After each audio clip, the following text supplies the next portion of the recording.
Uh-oh.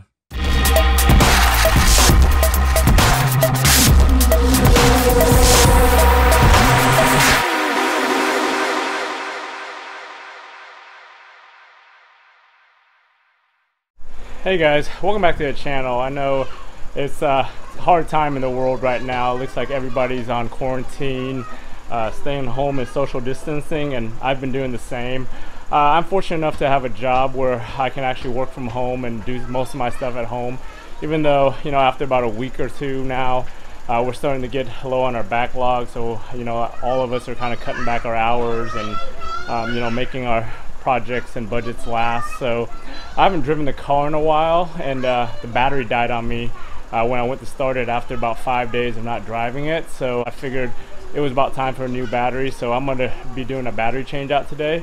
You know, before I start though, I want to thank all the healthcare professionals and all the frontline workers that are risking their lives every day to help everybody in the world. And this is a time where we're actually appreciative of all those types of people, and, you know, people that are keeping things running in the world, our grocery stores, our gas stations, things that we've taken for granted for so long now. We're starting to realize how important all that infrastructure is and everything. So, you know, if any of y'all are in that business, thanks for, you know, being out there during this crisis. And so anyways, we'll get started with the video right now. So it looks like after about 5 years, my battery on this has died. I had an Advanced Auto Parts gold battery with a 3-year replacement warranty, but I bought this thing in 2015 and it's 2020 now, so I had it 5 years, so it's about time to go. I've been hoping it would charge, but I've had this on overnight and, you know, for hours during the day on both the 2 amp and the 6 amp setting, but neither have kept any charge on this battery. So I'll have to run down to Advance again and get another battery with this. Of course, I'm going to order online and use a coupon code before I do that. So I was doing my price research on these, and this same battery right now at Advanced Auto Parts is like $160. If you went in the store and bought it, it's actually overpriced. I think everything at this or Advanced Auto Parts prices are artificially inflated about 20 to 25%. What I usually do is just order it online for store pickup using like a 20 or 25 off coupon, percent off coupon, or sometimes they have like the $1 off coupons depending on how much you spend.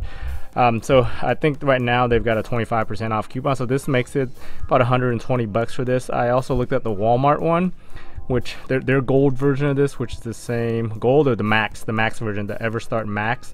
It's a 130 for this particular model, which is the model 24.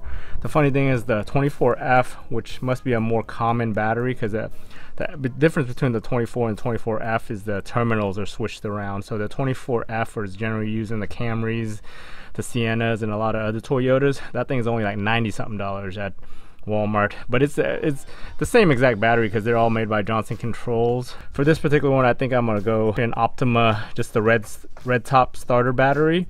That one retails for $200, and the same 25% off coupon applies. So I'll spend an extra $30 for a nice Optima battery for this car. See, this is one of my old. I've actually had this thing since after I took out the last battery, which was 2015. This was the battery I had before. It's not the exact OEM battery that came with the car. I actually had it replaced right before my warranty ran out. My friend at the Lexus dealer replaced it with this. So he replaced the original one that came with the car, which was a Panasonic, you know, from Japan, with this guy. And this guy didn't even last more than like 2 or 3 years anyways, even though it had an 84-month warranty. That thing was garbage at the time. But it must have been just a bad batch. But this thing, I think it died on me about 3 years into it, or maybe 3.5 years after using it. But it's the exact same Johnson Controls battery, just so you can tell by the caps, and then even the housings and the stampings are all suggested as a Johnson Controls. And like I said before, US made batteries are either Johnson Controls or Exide. So when you pick up new batteries, you gotta bring in a core, which is usually your old battery. Since I had this Lexus battery laying around, I'm gonna just take this back to Advanced Auto Parts as the core. So I just picked up the battery from Discount or Advanced Auto Parts there. Had to wipe that baby down. You know, we're in the middle of this COVID-19 crap, so I gotta wipe it down. Had my gloves on and everything to bring in the core. So make sure I wiped it down clean. So I ended up getting it for 163 after taxes and everything. That I brought in the cord, they gave me the cord back and all that, so I'm good with this. So I got this battery home now. So just looking at the battery itself, this is actually a Group 25 battery.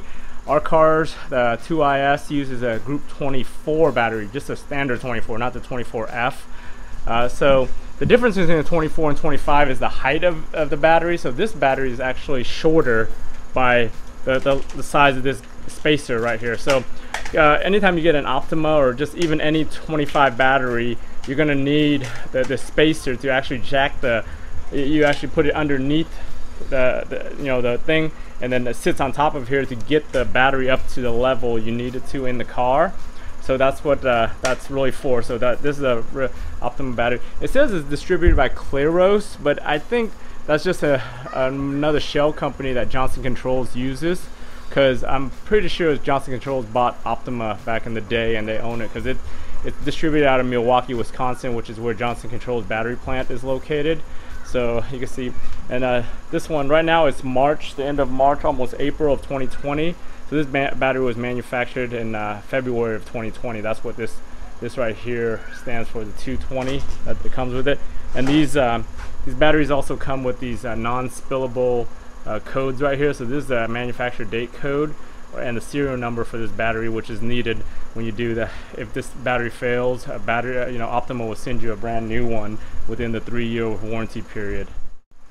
So a little pro tip: the reason why I have the car on is, well, obviously I had to jump it to get it running and put it out here in the driveway. But what you do if you don't want to lose any of your settings, your radio setting, your presets, and all your settings in the car, if you can, leave the car running while you're changing the battery. The only thing you got to be careful with is when you get those terminals off, especially that positive terminal, make sure you either wrap it in something or make sure it doesn't touch any metal, because it is currently connected to the alternator while it's running, so it will short out if it touches the ground. So you got to be careful with that. But I've done this a couple of times where I've left the car on while I'm doing it, so I'm going to try to do that today.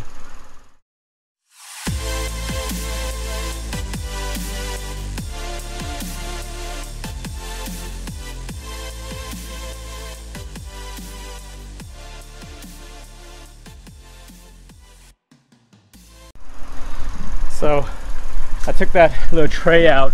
That thing had some battery acid or distilled water or whatever that leaked out of the old battery. So I had to make sure that's all wiped down. I'm gonna have to wash this off with some water in a second before I put it back together. One of the things you gotta be careful with, if you look inside here, you'll see that there's actually some kind of computer. I don't know what control module this is.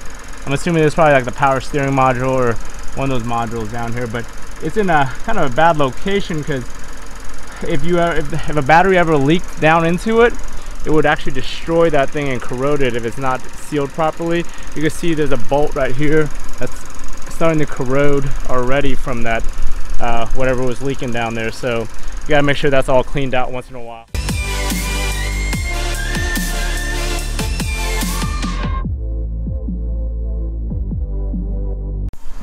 As I was discussing earlier, look at you see the height difference, without the cap on it, and then with the spacer cap between the 24 and 25 right there.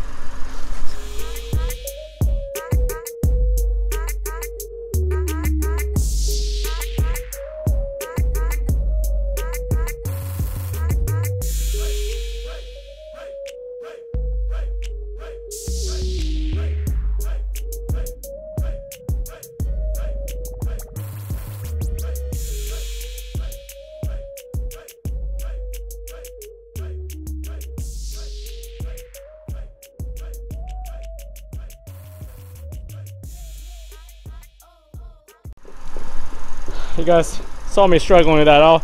So I had a little battery failure there where I left it on that sitting right here and it freaking dropped on the ground. Luckily it didn't really do any major damage to the battery. I was trying to figure this thing out. It said remove, and I wasn't sure what it meant by remove, but apparently you only need one of the two spacers depending on how much room you have down there. So I ended up not needing this cover, and that's what I was tinkering with, which caused that battery to fall down. I had to take the the strap off the top to hold it. That holds the battery, the battery carrier off. So I don't need those anymore, along with that battery. But So yeah, I got it installed. As you can also tell, it's not the same width either, so you're gonna have like an inch gap on this side or either side depending on how you center the battery. See, everything's, you know, tied in. I had to clip in the side there, and then this side has a little bit of slack, so overall it's in there pretty good now. Had the battery tied down. Hey guys, thanks again for watching all the way to the end, and if you like the video, don't forget to subscribe to the channel and like the video. And until next time, stay safe out there, quarantine properly, and you know, practice your social distancing. Thanks.